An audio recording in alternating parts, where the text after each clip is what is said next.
എനിക്ക് നാട്ടിൽ നിന്നൊരു പെട്ടി വന്ന കാര്യം നിങ്ങൾ അറിഞ്ഞിട്ടുണ്ടാവും. ഞാൻ ഭയങ്കര രസമായിട്ട് അതിൻ്റെ വീഡിയോ ഒക്കെ എടുത്ത് പോസ്റ്റ് ചെയ്യുകയൊക്കെ ചെയ്തിരിക്കണം. അപ്പോൾ അതിൽ ഞാൻ കാണിക്കാത്തൊരു സംഭവമുണ്ട്. അതിൽ ശർക്കര മൈലാഞ്ചി കൊണ്ടുവന്നിട്ട് നിങ്ങൾക്ക് അറിയാമല്ലോ, നഖത്തിൽ നമ്മൾ ഇടുന്ന ശർക്കര മൈലാഞ്ചി.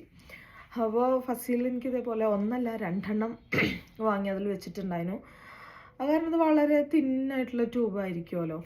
അപ്പോൾ അത് നമ്മൾ ഒരു 2 പ്രാവശ്യം ഇടുമ്പോൾ തന്നെ തീരും. അപ്പോൾ ഞാൻ ഇന്നലെ ഇതേപോലെ വർക്കൊക്കെ കഴിഞ്ഞ് ഭയങ്കര എക്സൈറ്റ്മെൻറ്റിൽ വേഗം വന്നിട്ടു. കുറേ നേരം ഇരിക്കുകയാണെങ്കിൽ നല്ല കളറ് കിട്ടുമല്ലോ, അങ്ങനെയാണല്ലോ.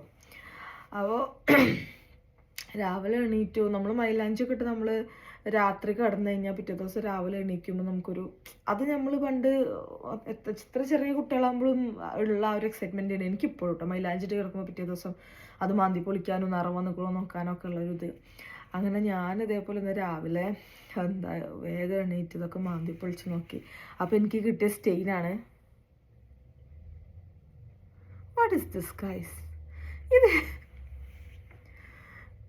ഇതിപ്പോൾ ഞാൻ കണ്ടെങ്കിൽ നോക്കുമ്പോൾ ഇപ്പോൾ ഫാൾസ് ആയല്ലോ അവിടെ. ഇപ്പോൾ ഇതേ കളറാണ് ഇവിടുത്തെ ഇലകൾക്ക്.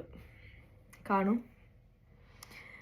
കിളിമഞ്ഞ എന്ന് വിളിക്കാൻ പറ്റില്ല, കിളി ഓറഞ്ച് എന്ന് വിളിക്കാൻ പറ്റില്ല. ഇതിപ്പോൾ എനിക്ക് തോന്നുന്ന ഒരു 0.011 ഒരു ഷെയ്ഡ് കൂടിയോന്ന് എനിക്ക് സംശയമുണ്ട്. രാവിലെ ഇതിലും വൃത്തികെട്ടൊരു കളറായിരുന്നു. ഇത് വെച്ച് ഞാൻ എങ്ങനെ പോവും ഗൈസ് പുറത്തേക്ക്? ആളുകൾ എന്ത് വിചാരിക്കും? ഞാൻ ഒരു മഞ്ഞൾ കറിയിൽ കറി മുക്കിയൊരവസ്ഥയാണോ എൻ്റെ കൈ? എനിക്കറിയില്ല. ഓഹോ,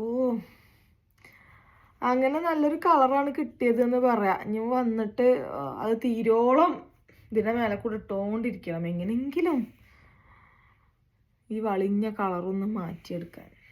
അപ്പോൾ എല്ലാവർക്കും ശുഭദിനം. ബൈ.